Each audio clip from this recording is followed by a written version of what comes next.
제가 두 군데를 나눠서 읽겠습니다. 마가복음 6장 1절부터 13절까지 읽고 건너가서 30절부터 52절까지 두 군데를 읽겠습니다.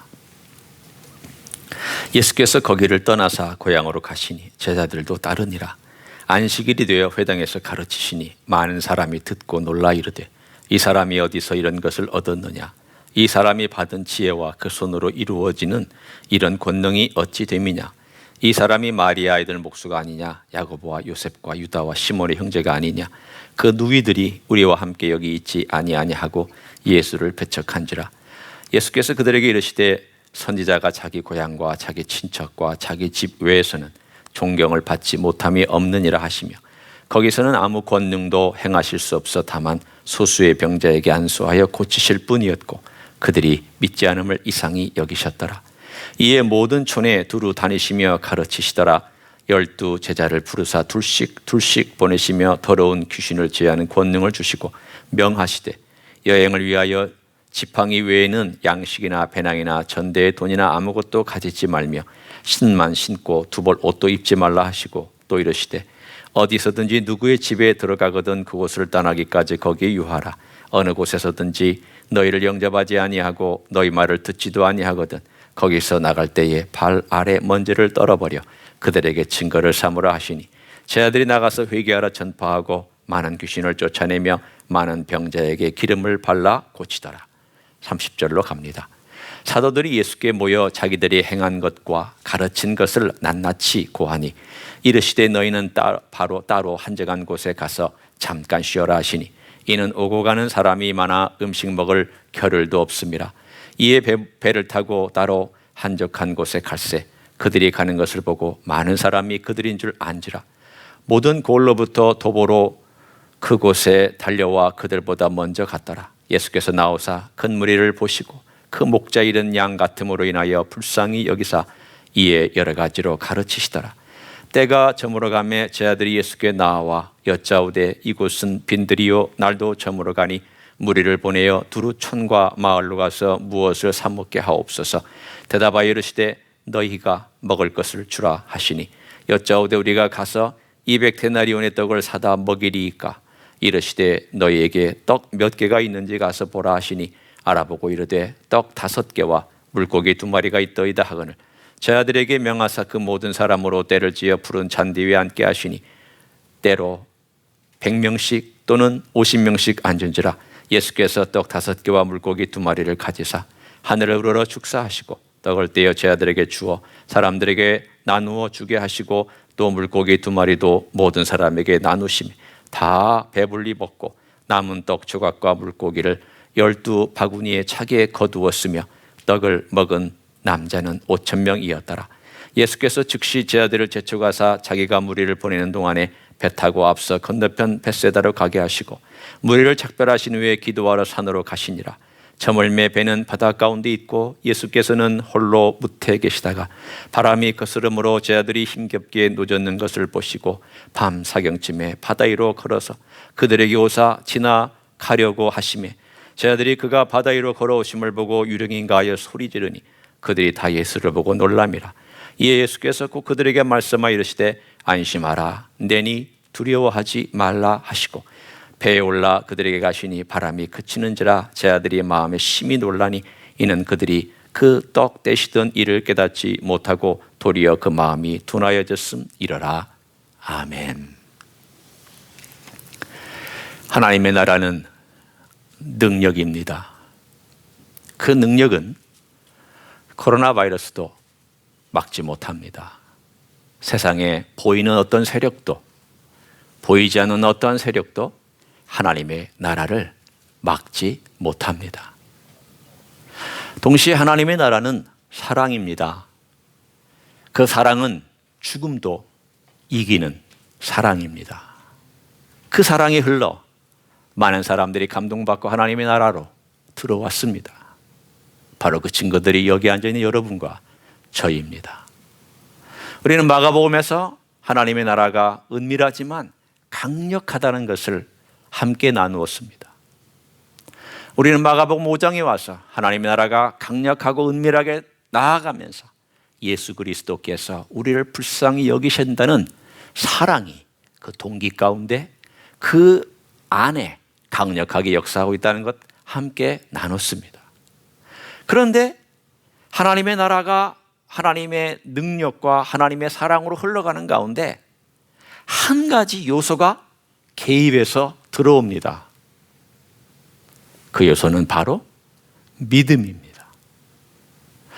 마가는 의도적으로 믿음의 첫 케이스, 사건에서 분명히 볼 수 있는 믿음의 첫 케이스를 한 이름 없는 12년 동안 혈루증을 앓았던 여인에게서 우리에게 설명하고 제시해 줍니다. 이것이 믿음이라고. 하나님의 은혜가 도도한 강물처럼 흘러가는데 이 도도하게 흘러가는 강물에 갑자기 누군가가 와서 물을 빼갑니다.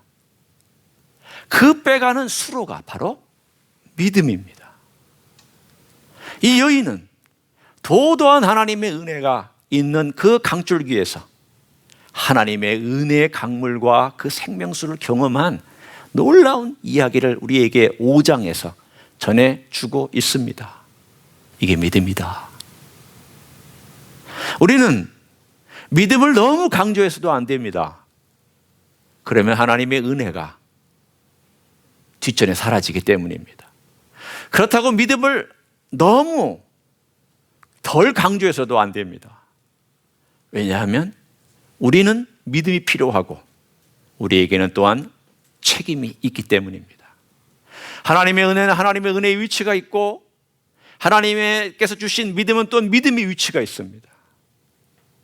우리는 더도 말고 덜도 말고 믿음은 믿음대로 행해야 하고 가져야 합니다. 그 믿음이 뭐냐? 5장에서는 한 여인을 통하여 보여주셨지만 오늘 6장에 와서는 그 믿음에 대한 것을 좀 더 스펙타클하고 좀 더 광범위하게 좀 더 깊게 한 사건들을 통하여 하나씩 설명해 줍니다. 이거는 어떤 말의 개념이 아닙니다. 이야기 가운데 우리에게 믿음이 뭔지를 강조해 주고 있는 그러한 놀라운 사건들의 연속입니다. 첫 번째 사건이 고향 땅에서 있었습니다. 주님께서 고향 나사렛에 가셨습니다. 사람들이 예수님을 도무지 믿으려고 하질 않습니다.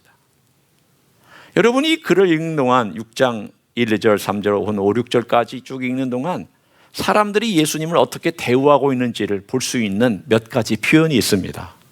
그 중에 제일 눈에 띄는 것 하나가 이 사람이 라고 하는 표현입니다. 여러분 보통 this person이라고 this man 이렇게 얘기하면 좀 깔보는 말이잖아요. 이 사람. 우리 한국 사람이 꼭 격을 갖춰서 얘기하지 않더라도 일반적으로 그냥 this man 그러면 그렇게 존중하는 내용이 아니라 뭐 그냥 있을 수 있는 평범한 사람. 그러나 오늘 여기에 나와 있는 6장 2절에 몇 번이나 이게 강조되어 있는지를 한번 보십시오. 안식일이 되어 회당에 가르치시니 많은 사람들이 듣고 놀라 이르되 이 사람이 어디서 이런 것을 얻었느냐? 이 사람이 받은 지혜와 그 손으로 이루어지는 이런 권능이 어찌 됨이냐? 이 사람이 마리아 아들 목수가 아니냐? 야고보와 요셉과 유다와 시몬의 형제가 아니냐? 그 누이들이 우리와 함께 있지 아니하냐? 이 사람이 몇 번이나 이 사람이라고 얘기하고 있습니까? 본문에는 3번 그렇게 얘기하고 있습니다. 그러나 본문에만 3번 나왔다는 얘기는 그 많은 사람들이 얼마나 말로 예수님을 씹었겠습니까?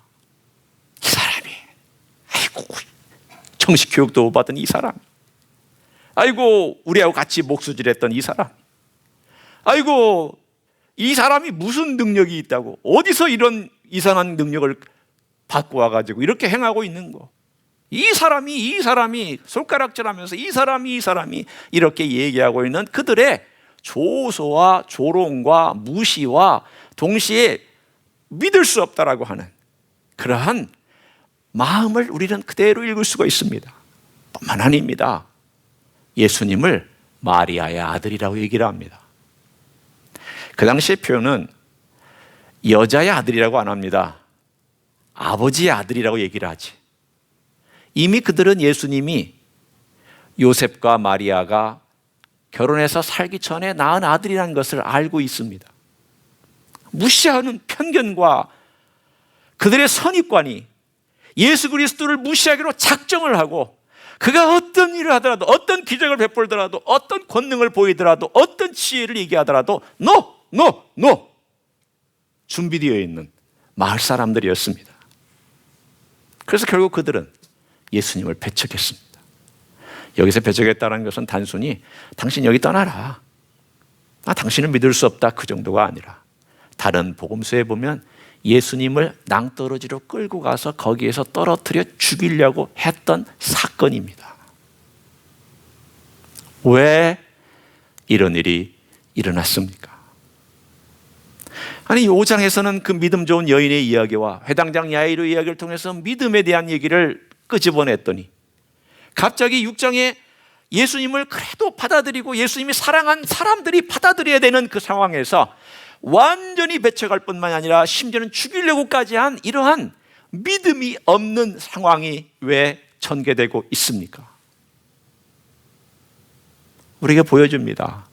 하나님의 나라는 도도하게 흘러가지만 믿음의 사람들을 통하여 그 도도한 강물이 사람들에게, 마을에게, 믿지 않는 사람들에게 혹은 어려운 가정에게 흘러 들어가고 있다는 것을 보여주고 있습니다. 믿지 아니하면 주님께서 기적을 행하지 못합니다. 아니, 기적 자체가 문제가 아닙니다. 권능에 문제가 생기는 것이 아니라 권능을 행하실 수 있지만 이 권능을 행할 만한 믿음의 귀한 열쇠로 이 문을 열지 않기 때문에 이 권능은 흘러갈 뿐입니다. 지나칠 뿐입니다. 누군가에게는 엄청난 변화를 가져오지만 또 다른 누군가에게는 아무런 변화도 없이 그냥 지나치고 흘러갈 뿐입니다. 하나님의 나라의 특징이 그렇습니다. 오늘 그것을 주님께서 6절에 이렇게 표현하십니다. 그들이 믿지 않음을 이상히 여기셨더라. 주님이 몰라서 이상히 여기셨겠습니까? 아니, 나 몰랐다. 여기서는 그러한 머리로 몰랐다가 아니라 가슴으로 안타까운 걸 말씀하고 있는 거죠. 그렇게 기적을 베풀었고 내가 잘 알고 있는 식구들에게, 친척들에게, 마을 사람들에게 기적을 베풀었거늘 그들은 마음으로 받지 않는 것을 내가 아프다, 내가 안타깝다, 그런 뜻입니다. 그런데 바로 그 다음에 7절부터 이어지는 13절까지 이야기를 통해서 어떻게 이야기가 반전되고 있는지를 우리들에게 보여줍니다. 주님께서 고향을 떠나서 돌아다니시다가 어느 날 12명을 불러다가 2명씩 짝을 지어서 쫙 하고 보냅니다. 오늘 재미있는 단어가 몇 번 반복해서 나오는 것을 볼 수 있습니다. 한번 보세요. 일단 제가 6장 2절에 보면 이런 권능이 어찌 됨이냐라는 권능이라는 단어입니다. 5절에 거기서는 아무 권능도 행하실 수 없어라는 권능이라는 단어가 또 반복되어 나옵니다. 그리고 7절에 더러운 귀신을 제하는 권능을 주시고 라는 권능이 또 등장을 합니다. 뒤에 가서도 비슷한 단어가 나오는데 14절에도 보면 그러므로 이런 능력이 그 속에서 일어나느니라. 왜 마가는 의도적으로 같은 단어, 비슷한 단어를 사용해서 이것을 강조하고 있습니까? 그것은 하나님의 나라가 도도하게 흘러가고 하나님의 나라가 강력하게 이스라엘 백성 가운데로 흘러가지만 그 강력하게 흘러감에도 불구하고 하나님 나라와 전혀 상관없는 사람들의 이야기를 우리들에게 분명히 보여줍니다. 봐라, 이 사람들은 어떻게 반응했길래 그러느냐, 마을 사람들은 어떻게 반응했느냐, 헤롯은 어떻게 반응했느냐. 그런데 오히려 반대로 오늘 본문에 있는 것처럼 저 구석진 촌,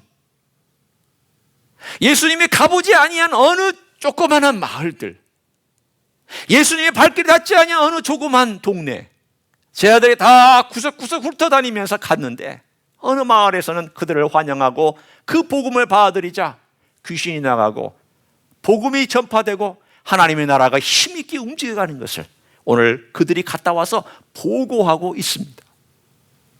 하나님의 나라는 변화가 일어납니다.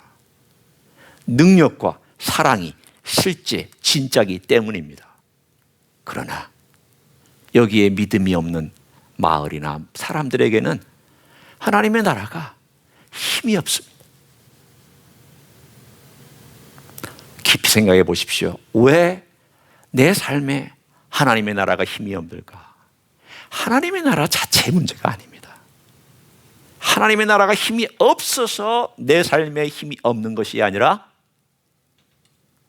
하나님의 나라를 내가 어떻게 받아들이고 있느냐, 예수 그리스도를 내가 어떻게 대하고 있느냐, 예수 그리스도를 내가 어떻게 받아들이고 있느냐에 따라서 그 사람이 하나님 나라의 강력함 속에 같이 있기도 하고 하나님 나라의 변두리에서 목말라 하면서 그 물을 마시지 못한 채 여전히 걸어가기도 하는 그 길을 오늘 우리들에게 믿음이라고 하는 이야기를 통해서 보여주고 있습니다. 믿음은 실제입니다. 믿음은 상상이 아닙니다. 믿음은 성경책 읽는 데서 머물지 않습니다. 믿음은 기도하는 데서 머물지 않습니다. 믿음은 형이상학적인 개념 아닙니다.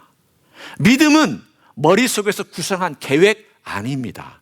믿음은 손과 발과 입과 눈과 코와 몸과 신경 조직과 심장과 내 내장기관이 다 동원된 실제 삶에서 일어나는 실제가 바로 믿음인 줄로 믿습니다. 바로 그것을 경험하고 있는 사람들과 경험하지 못한 사람들을 대조하면서 보아라. 믿음이 있는 것과 믿음이 없는 것이 어떤 것이냐, 우리들에게 설명합니다. 그런데 오늘 우리가 알고 있는 마지막 두 사건이 그 믿음에 대한 내용을 더 심화해서 설명합니다. 저희들이 돌아왔습니다. 그래도 따로 가서 좀 쉬어라. 그런데 쉴 틈도 없이 사람들이 또 금세 알고 배 타고 가는 그들을 따라서 미리 가 있습니다. 그러자 주님께서 오늘 그 무리들을 어떻게 대하시는지를 한번 보십시오.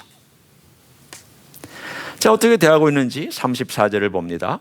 예수께서 나오사 큰 무리를 보시고 그 목자 없는 양 같음으로 인하여 불쌍히 여기사. 제가 질문합니다. 예수님께서 그들을 보시고 불쌍히 여기셔서 행하신 행동이 무엇입니까? 무엇을 행하셨습니까? 떡을 공급해 주셨나요? 아닙니다. 오늘 거기 분명히 뭐라고 말씀하시는 걸 잘 보십시오. 불쌍히 여기사 이에 여러 가지로 가르치시더라. 우리 같으면 논리적으로 불쌍히 여기사 떡을 먹이셨다 이렇게 나와야 맞는데 성경은 그렇게 안 나오고 있어요. 성경은 뭐라고 말씀하시냐면 가르치셨다.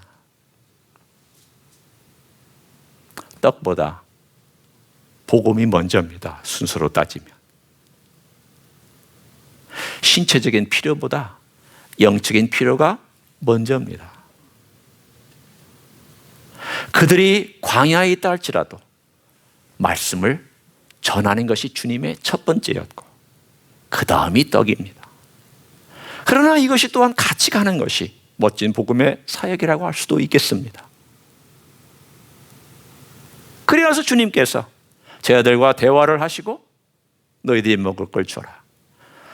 주님, 200데나리온 1년치 월급 가지고도 이 사람들 다 못 먹입니다. 참 우리하고 비슷합니다. 왜냐하면 머리가 잘 돌아가는 것이죠. 아주 산술적인 머리가 잘 돌아가는 우리하고 비슷합니다.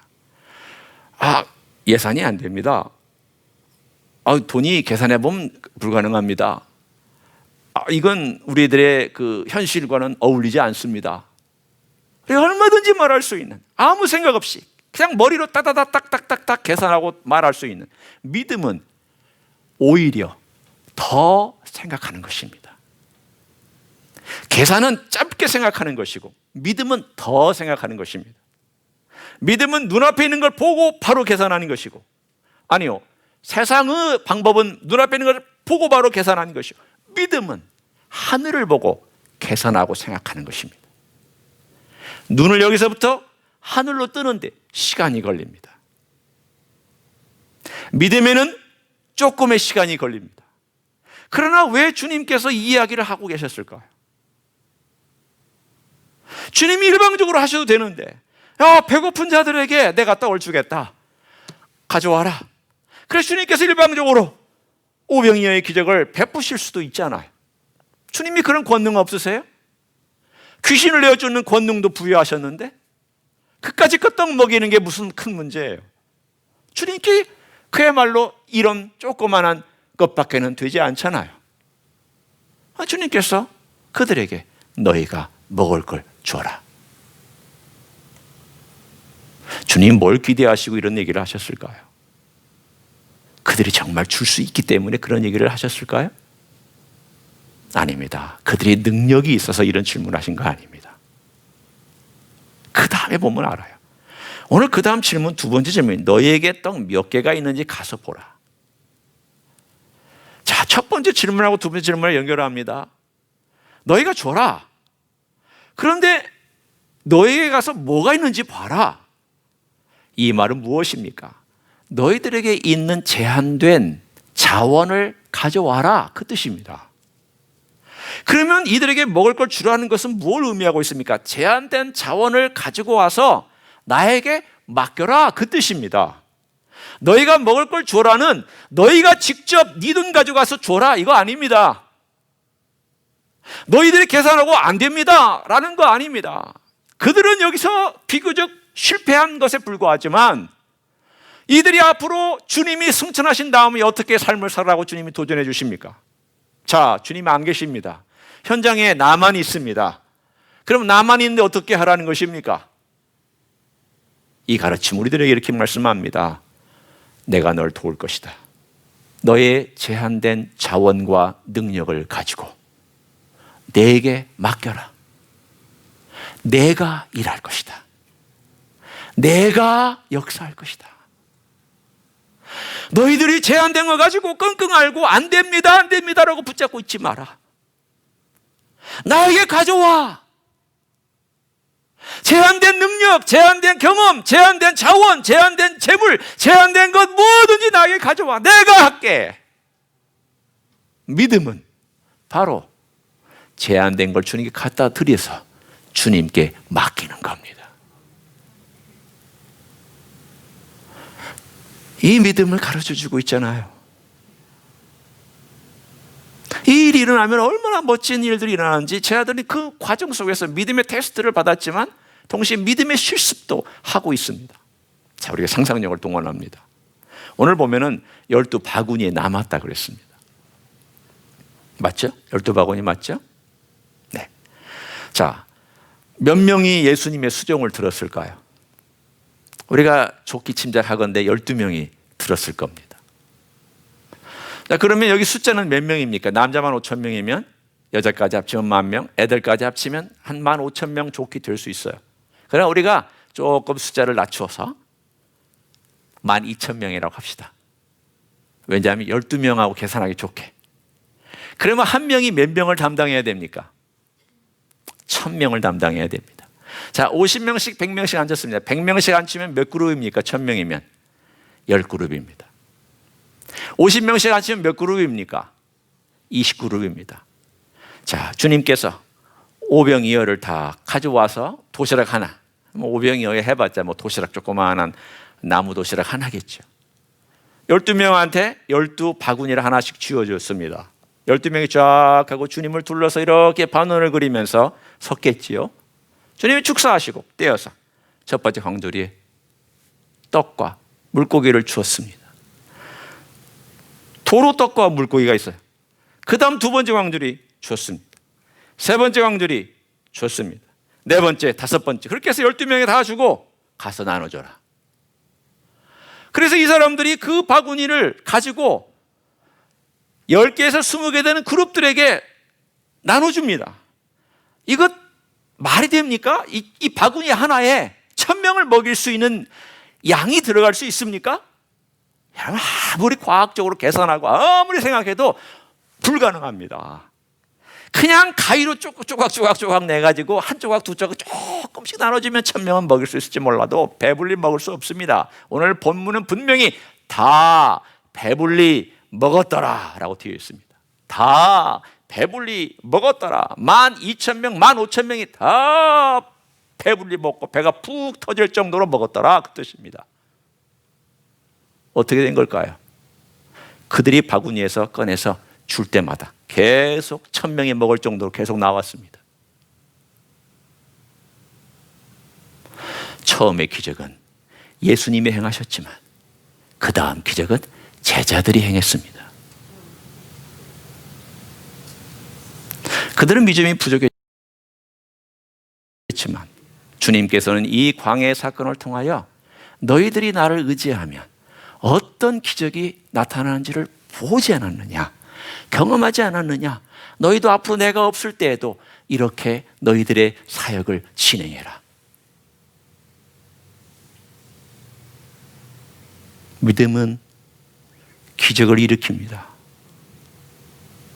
왜냐하면 믿음 자체가 기적을 만들어내는 것이 아니라 기적을 가져오는 통로요 수단이기 때문입니다.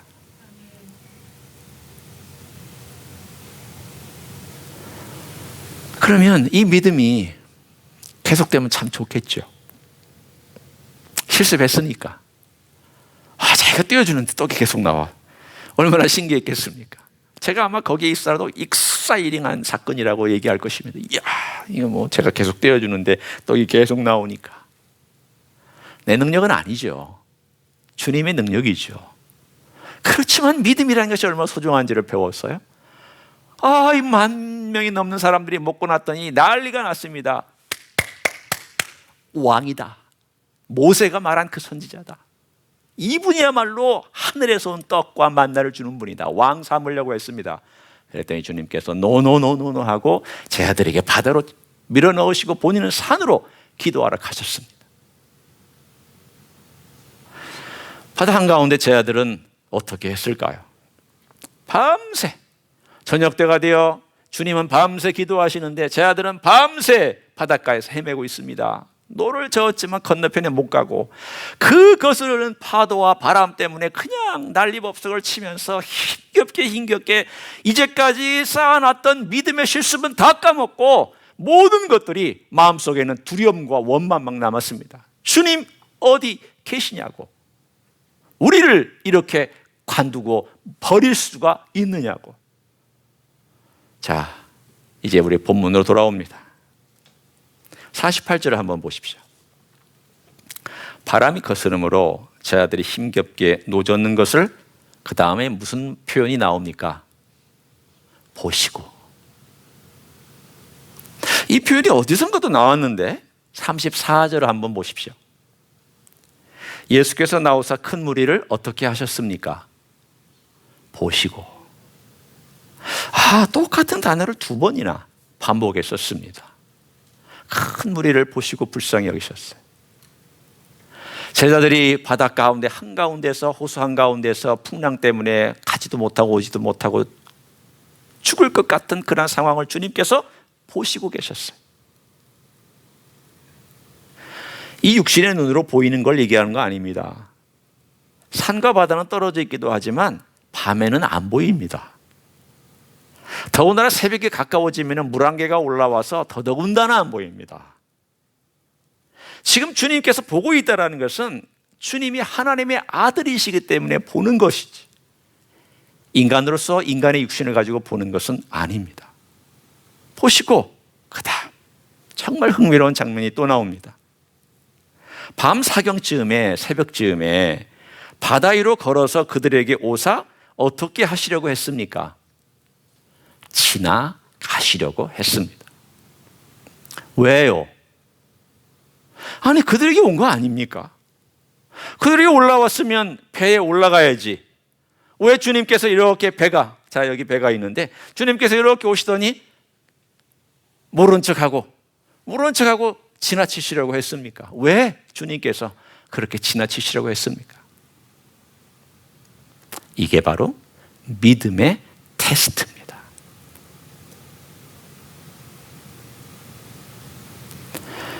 주님의 음성을 상황이 어려워지면 듣지 못하는 제자들, 상황이 힘들어지면 주님의 모습을 알아보지 못하는 제자들, 상황이 조금만 바뀌면 주님을 잊어버리는 제자들. 이게 우리의 모습 아닌가요? 여러분 어때요? 돈 많은 때는 좀 주님 찬양할 수 있죠? 돈이 다 떨어지면 주님 찬양할 수 있을까요? 건강할 때는 주님 찬양할 수 있죠? 깊은 평야에서 바닥에서 헤맬 때 주님 찬양할 수 있을까요? 쉽지 않아요. 처음에는 쉽지 않아요. 모든 것이 꽉 막힌 깜깜한 밤, 제자들만 있는 그 어둠 속 갑자기 나타난 유령 같은 존재, 그들은 설마 예수님이 이제 0.0001%도 생각하지 못하고 두려움에 휩싸여서 있었던 그들에게 주님께서 이렇게 말씀하셨습니다. 저 같으면 한마디 야단이라도 치고 싶은데 주님께서는 야단도 안 치시고 이렇게 말씀하십니다. 들어보세요. 안심하라. 내니, 여기선 그 말을 제가 좀 더 바꿔 얘기하면 나다, 야훼, 이런 뜻이에요. 히브리 말로 말하면 야훼, 야훼 하나님 나다. 두려워하지 말라. 그리고 주님께서 올라오셨더니 잔잔해졌어요. 뭘 알려주시는 걸까요? 이 어려운 상황에서 그들이 흥분했던 5,000명을 모이신 사건을 지나고 나서 흥분했던 그 기대감, 하나님 나라가 이제 막 멋지게 도래하고 하나님께서 역사하고 한 것을 주님께서는 촥 꺼트리시더니 현실을 딱 데려다 가둬놓으시고 너희 믿음이 뭔지 한번 봐라. 너희 믿음 과연 테스트할 때 너 어떻게 했는지 봐라. 내가 잠시 떠난 것 같을 때 너희들 어떻게 행동하느냐. 내가 있을 때는 너희들 잘하는 것 같은데 내가 떠나 있으면, 내가 조용히 물러가 있으면, 내가 한켠에서 보이지 않는 듯이 있으면 너는 어떻게 반응하느냐. 여러분, 우리 그럴 때 많잖아요. 하나님 우리를 안 도와주시는 것 같을 때 있잖아. 하나님 내 기도를 안 들어주실 때 같은 데가 있잖아. 아무리 기도해도, 아무리 얘기해도, 아무리 호소해도 하나님께서 침묵을 지키실 때 우리는 갑자기 인간을 동원하고 싶은 충격을 받아요. 충동이 있어요. 사람을 동원해야지, 돈을 동원해야지, 방법을 동원해야지, 내가 이렇게 해야지, 저렇게 해야지. 제자들 온갖 수단 방법을 다 하고 주님을 알아보지 못했고 주님의 테스트에서 실패했던 이 모습은 우리들에게 믿음이 뭔지를 가르쳐주는 것입니다. 믿음은 주님께서 언제 어디서나 우리와 함께 하신다는 것을 신뢰하는 것입니다. 어떤 상황에서도 주님께서 나와 함께 하신다는 것을 굳게 신뢰하는 거예요. 배워가는 거예요. 제자들처럼 배워가야 돼. 믿음도 배워가야 되는 거고, 믿음도 이렇게 성장해 가야 돼요. 주님이 함께 하시는 거예요. 그게 마지막 사건이고, 두 번, 그 전의 사건은 믿음은 내 부족한 자원과 부족한 기도와 부족한 내 경험과 부족한 것들을 주님께 맡기는 거구나. 고백하고 맡기고, 주여 저는 아무것도 가진 것이 없사오나 주께서 저의 부족한 재능과 경험과 재산과 저의 모든 것들을 사용하셔서 주의 나라를 이루어 주시옵소서. 이게 믿음이에요. 이 두 사건은 우리들에게 믿음이 뭔지를 정확하게 보여줍니다. 마가는 그걸 보여주고 싶었습니다. 하나님의 나라는 주님이야. 주님의 은혜가 강력하고 주님의 능력과 권능이 강력하게 역사하고, 주님은 사랑 가운데 그 일을 행하셔서 그 강물은 도도하게 역사를 통하여 흘러가. 그러나 누가 그걸 경험하느냐예요. 누가 그것을 가져다 주느냐예요. 무엇이 그것을 하나님의 나라를 저기에 가져다 주느냐. 메마른 곳에 가져다 주고 목마른 곳에 가져다 주고 광야 가운데 가져다 주고 저 한적한 시골에 가져다 주느냐. 무엇이냐? 믿음이라는 거예요. 믿음. 여러분, 주님께서 우리에게 이 믿음을 주실 때에는 그거 가만히 간직하고 있으라고 주신 거 아니에요. 믿음은요, 사용할수록 아름다워지고 쓸수록 세련되어지고 그것을 작동시킬수록 더 성장하고 더 멋져집니다. 거기에는 내 눈앞에 있는 계산을 뛰어넘어야 할 때가 있고, 거기에는 바람과 파도같이 나를 둘러싼 환경을 때로 넘어 주님을 바라봐야 할 때가 있고, 때로 내 편견과 선입관을 뛰어넘어 주님이 말씀이라면, 주님이시라면, 주께서 말씀하셨으므로 주여 제가 따르겠나이다, 믿겠나이다, 행하겠나이다, 이런 믿음의 행동이 필요한 줄로 믿습니다. 그런 사람을 통하여 주님이 일하십니다. 그런 사람을 통하여 주님은 이제까지 하나님의 나라를 대한민국에 보내셨고 다시 이곳에 오게 하셔서 여러분을 통하여 또 퍼뜨리고 계시고 많은 종들을 통하여 온 세계 열방 가운데 이 놀라운 하나님의 나라가 믿음의 사람들을 통하여 이루어질 줄로 믿습니다. 그 주인공이 여러분이 되시기를 예수님의 이름으로 간절히 축원합니다. 기도하시겠습니다.